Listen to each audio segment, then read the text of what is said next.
திண்டுக்கல் மாவட்டம் நத்தம் அருகே cellphone tower வசதி அமைத்து தர வேண்டும் என்று கிராம மக்கள் கோரிக்கை விடுத்துள்ளனர். நத்தம் சட்டமன்ற தொகுதி சாணார்பட்டி ஒன்றியத்தில் 10க்கும் மேற்பட்ட கிராமங்கள் உள்ளன. இங்கு 1000க்கும் மேற்பட்ட பொதுமக்களும் 200க்கும் மேற்பட்ட மாணவ மாணவிகளும் வசித்து வருகின்றனர். இப்பகுதியில் அலைபேசியை பயன்படுத்த டவர் வசதி இல்லாததால் தகவல் தொடர்பின்றி தனி தீவில் இருப்பது போல தவித்து வருவதாக தெரிவிக்கின்றனர். இங்குள்ள ஆண்களுக்கு திருமணத்திற்கு பெண் கொடுக்க கூட வெளியூரைச் சேர்ந்தவர்கள் தயங்குவதாக அப்பகுதி மக்கள் கூறுகின்றனர். டவர் கிடைக்கும் இடமாக தேடிச் சென்று பேசி வரும் நிலையில் புளியமரத்தின் உச்சியில் ஆபத்தான நிலையில் ஏறி நின்று சிலர் பேசி வருகின்றனர். இணைய வசதியை பயன்படுத்த முடியாமலும் அவசர தேவைக்கு 108 ஆம்புலன்ஸ் உள்ளிட்ட மருத்துவ வசதிகளை கூட பயன்படுத்த முடியாமலும் உள்ளதாக கிராம மக்கள் கூறுகின்றனர். இதை சுற்றி ஒரு 5-6 ஊர் இருக்குது. எங்கள் ஊருக்கு மட்டும் டவர் வசதி கிடைக்கல.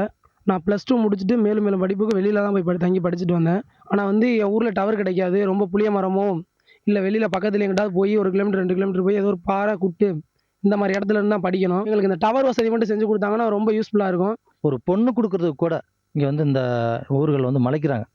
ஏன் மலைக்கிறாங்க அப்படின்னு சொன்னால், இப்போ ஒரு பொண்ணை கொடுத்துட்டு அந்த பிள்ளைகிட்ட எப்படி தொடர்பு கொண்டு பேசுகிறாங்க, அந்த பிள்ளை நல்லா இருக்கா நல்லா இல்லையா அப்படிங்கிற விஷயத்தை தெரிஞ்சுக்கிறதுக்கு கூட தாய் தகப்பன் மலைக்கிறாங்க. செல்போன் டவர் அவசியம் இந்த 10 ஊர்களுக்கும் கிடைக்கிற வகையில் எங்களுக்கு ஏற்பாடு பண்ணி தரணும் என்று அரசை வேண்டி விரும்பி கேட்டுக்கிறோம். செய்திகளை உடனுக்குடன் தெரிந்து கொள்ள உடனே சப்ஸ்கிரைப் பண்ணுங்க.